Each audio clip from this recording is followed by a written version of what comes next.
Salut à toi, c'est Jonas. Aujourd'hui, on va parler des deux émotions on va généralement générer chez l'adversaire et que toi-même tu vas générer chez l'adversaire et que ton adversaire va générer sur toi.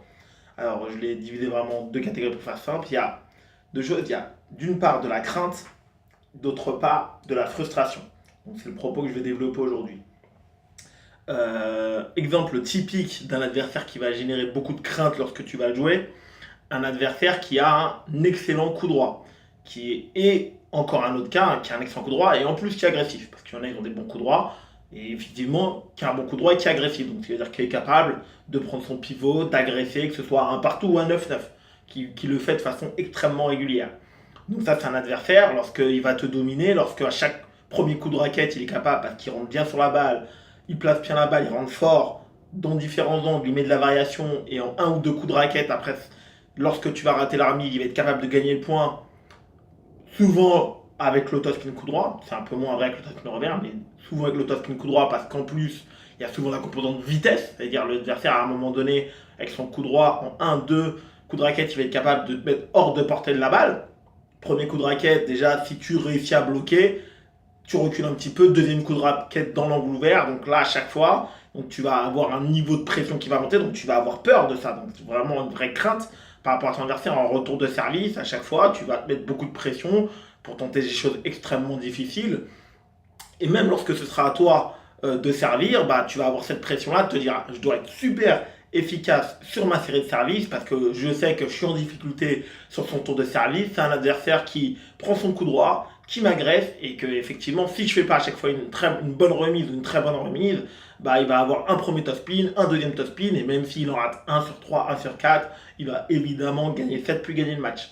Donc ça, système de jeu classique, l'adversaire il génère de la crainte. Alors ça peut être toi, hein, ça peut être ton système de jeu. Tu vas générer de la crainte. On voit voilà, sur les fins de set, le joueur il est là, système de jeu en face, il prend une prise de risque très importante, il essaye de flipper un service pourtant qui est court bien coupé, parce qu'il se dit, si je la remets simplement, bon bah effectivement le joueur, comme tout le set, il va prendre l'initiative avec son coup droit, même si je réussis à bloquer, je bloque pas assez bien pour l'empêcher d'attaquer une deuxième balle de façon efficace. Il va enchaîner avec les jambes, il va prendre son coup droit ou il va enchaîner avec le revers, peu importe. Voilà, donc beaucoup de pression. Souvent, c'est les systèmes de jeu voilà, qui sont côté coup droit et qui sont en plus agressifs. Hein, et pas évidemment ceux qui attendent côté coup droit. Donc peut-être que c'est ton cas, peut-être que tu le vois également chez l'adversaire. Système de jeu qui génère énormément de crainte. Très bon coup droit.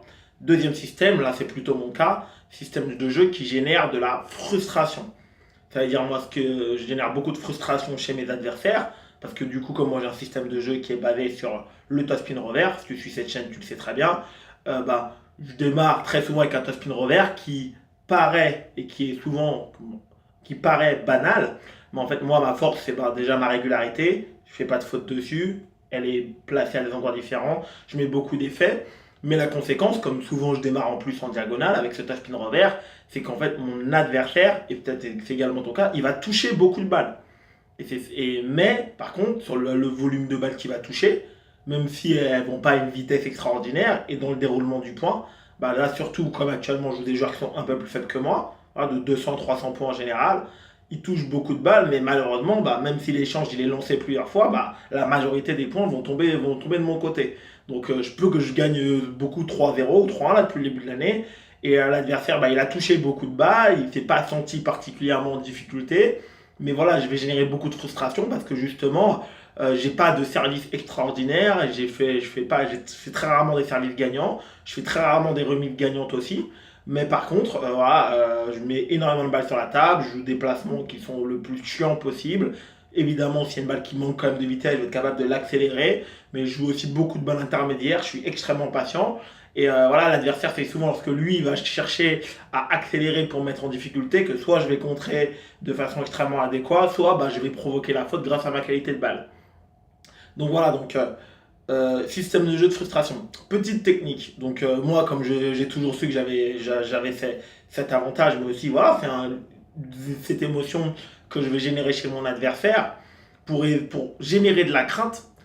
Qu'est-ce que je faisais avant? Ça, c'est quelque chose que je peux plus faire actuellement, donc ça sera l'un de mes thèmes de travail dans le futur. sur les débuts de set, sur les débuts du match, très précisément, mais même sur les débuts de set, lorsque j'étais à mon meilleur niveau, donc lorsque j'étais numéroté, sur mes premiers services, comme je savais pertinemment que le joueur, bah là, il y a forcément un temps d'adaptation, je rentrais une ou deux fois un petit peu plus fort avec mon coup droit. Pourquoi? Parce que le joueur remet un petit peu moins bien ton service à ce moment-là. Et donc, du coup, en rentrant une ou deux fois un petit peu plus fort, bah, lorsque je réussissais en plus à bien rentrer sur la première, soit je marquais le point direct, soit du coup, ça me donnait une deuxième balle assez facile pour marquer le point et abréger l'échange en un ou deux coups de raquette. Même si dans la suite du set, moi aussi je préférais à l'époque plutôt arrondir parce que la qualité de remise de mon adversaire va monter en poussette, en flip, en placement, etc. Donc là, j'arrondissais même avec le coup droit un peu plus la trajectoire. J'avais remarqué que c'était quelque chose qui me servait énormément pour la fin de set. Et que là, effectivement, à ce moment-là, lorsque j'arrivais à faire ça, j'avais remarqué que j'ai gagné beaucoup plus de points directs hors tour de service sur les fins de set. Pourquoi? Tout simplement parce que mon adversaire, au moment où je servais, donc c'était un petit peu tendu en fin de set, quand j'avais réussi à mettre ce premier point ou ce deuxième point vers le début de set, il allait être crisper un petit peu. Je lui avais laissé une impression de puissance, tu vois, donc j'ai réussi à créer de la crainte, même si c'est pas quelque chose que j'entretenais au fur et à mesure du set. Et vers la fin de set, il allait prendre, il prenait souvent une petite prise de risque supplémentaire, qui occasionnait du coup beaucoup plus de fautes directes. Alors que lorsque, dès le premier top spin, j'arrondissais un peu plus la trajectoire de balle, je mettais tout de suite mon vrai système de jeu en place. Parce que rentrer fort sur la première, c'était pas avec le coup droit, c'était pas mon système de jeu préféré. Sur les fins de set, l'adversaire n'ayant jamais eu ce type de balle ou ce type de réaction de ma part, il allait plutôt, avec facilité, remettre la balle sur la table et plutôt essayer d'aller gagner le point dans l'échange, plutôt dans mon système de jeu. Mais forcément, à cette époque-là, le niveau de joueur que je joue, des numérotés, des 20, et ils sont également assez forts pour gagner le point, même en partant en contre-initiative sur le premier type de balle. Donc voilà, donc une petite stratégie à méditer. Donc tiens, mets-moi toi dans les commentaires, quel système de jeu toi tu as, qu'est-ce que tu penses que ça évoque chez ton adversaire? Est-ce que tu es plutôt, comme j'ai dit, axé coup droit? Donc, parce qu'avec le revers, c'est très très dur de le faire, de rentrer fort sur la première. L'adversaire, il a énormément de crainte, c'est vraiment dur. Est-ce que toi, tu es plutôt axé coup droit et que du coup, les adversaires en général, tu le vois sur les fins de set, quand ils poussent, quand ils remettent tes services, ils ont plutôt tendance à se crisper, à reculer parce qu'ils savent déjà que tu vas être agressif, que tu vas prendre ton coup droit pour lancer le jeu? Ou est-ce que tu es plutôt comme moi, équilibré, tu as plutôt tendance à assurer tes premières balles? Alors, ça peut être avec des poussettes, ça peut être avec des top spins, avec de la cloche, avec un peu plus de cloche, ça ne veut pas dire forcément attaquer.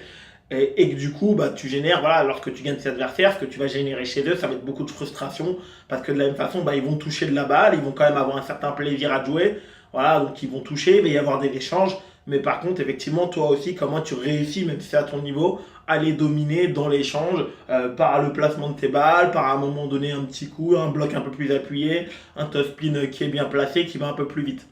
Allez, mets-moi en commentaire, réfléchis un petit peu là-dessus. Comme d'habitude, je te souhaite un excellent entraînement et ciao!